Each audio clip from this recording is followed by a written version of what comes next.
Salam untuk kita semuanya, berjumpa lagi dengan saya di channel Aritela Tutorial, tempat kita untuk berbagi informasi seputar informasi pendidikan dan informasi guru, serta informasi honorer, dan informasi lain yang ada hubungannya dengan dunia pendidikan dan guru dan dunia honorer, atau informasi yang relevan.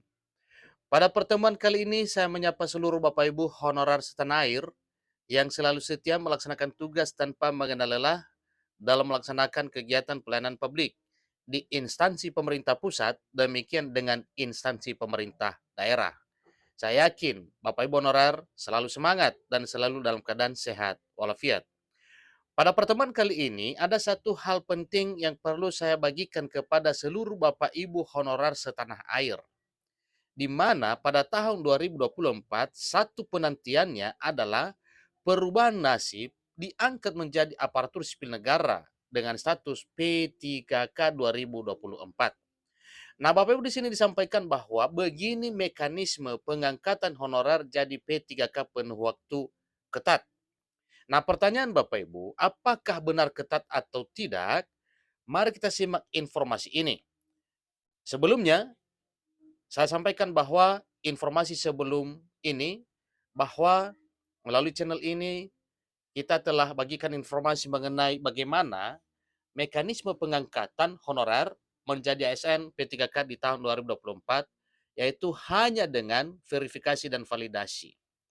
Nah, di sini disampaikan bahwa pengangkatan honorer jadi P3K penuh waktu itu ketat.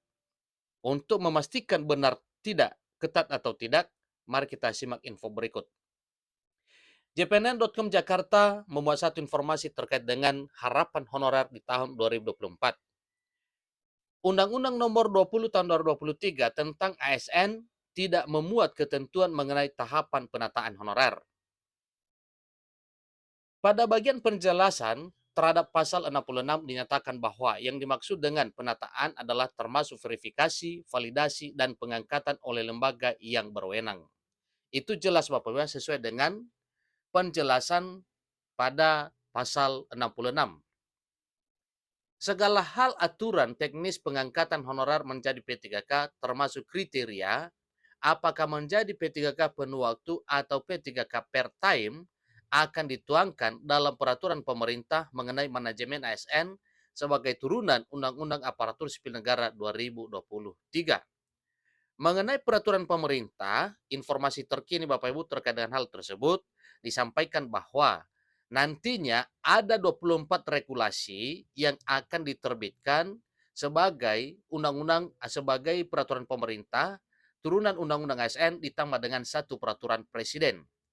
Hal itu yang sedang kita tunggu-tunggu. Semoga saja sesuai dengan target bahwa paling lama Desember 2023, 24 regulasi tersebut akan terbit. Kepala Pusat Perencanaan Kehutanan ASN BKN, Aidu Tauhid, memberikan gambaran mengenai tahapan pengangkatan honorer menjadi ASN, baik P3K maupun PNS. Yang terpenting dari segala penting adalah data. Kita dalam arti BKN bekerja berdasarkan data. Ini kata Aidu di acara Rakor Penataan Manajemen ASN pasca Undang-Undang Nomor 20 Tahun 2023 pada hari Senin 6 November 2023 dikutip dari tayangan video di situs resmi Kemenpan RB. Dan dia menjelaskan saat ini data 2,3 juta tenaga honorer masih sedang dan terus diolah, dalam arti sedang dilakukan pengelolaan yang meliputi verifikasi dan validasi data 2,3 juta tenaga honorer tersebut. Setelah penataan, kita lakukan penataan. Ada 4 prinsip penataan kata Aidu Taihut, yaitu pertama, SDM yang akan direkrut harus disesuaikan dengan kebutuhan program masing-masing Pemda. Yang the best mana itu yang kita usulkan kepada Kemenpan RB. Kedua, penataan dilakukan secara sistematis dan menghindari temuan kesalahan. Ketiga, penataan dilakukan berkelanjutan, jadi tidak serta-merta tahun ini sekian juta. Keempat, penataan dilakukan secara objektif, berani mengatakan tidak ketika memang tidak dibutuhkan. Jadi itulah keempat poin yang harus kita perhatikan dalam hal pendataan honorer. Ada 4 prinsip penataannya, sebagaimana yang telah disampaikan tadinya.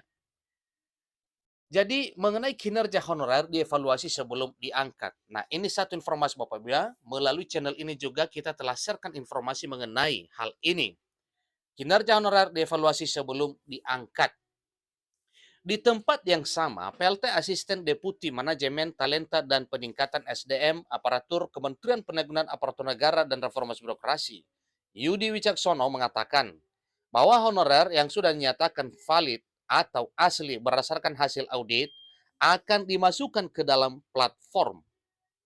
Para honorer yang namanya sudah masuk platform itu akan dipantau lagi kinerjanya.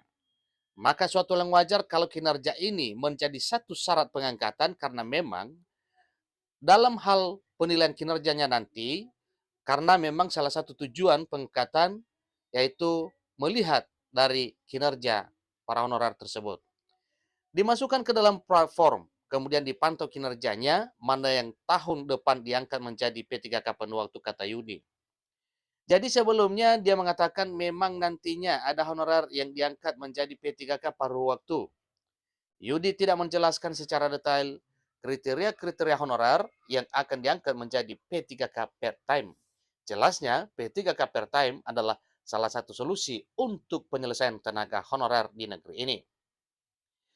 Dia hanya memberi sinyal bahwa besaran gaji honorer yang diterima selama ini bisa menjadi kriteria pengangkatan. Dia menyebut ini semacam kisi-kisi.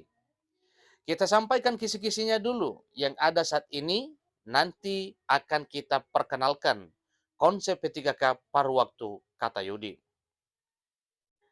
Dia lantas memberi contoh, misal ada honorer gaji yang diterima selama ini 600.000, maka nantinya akan diangkat jadi P3K per time.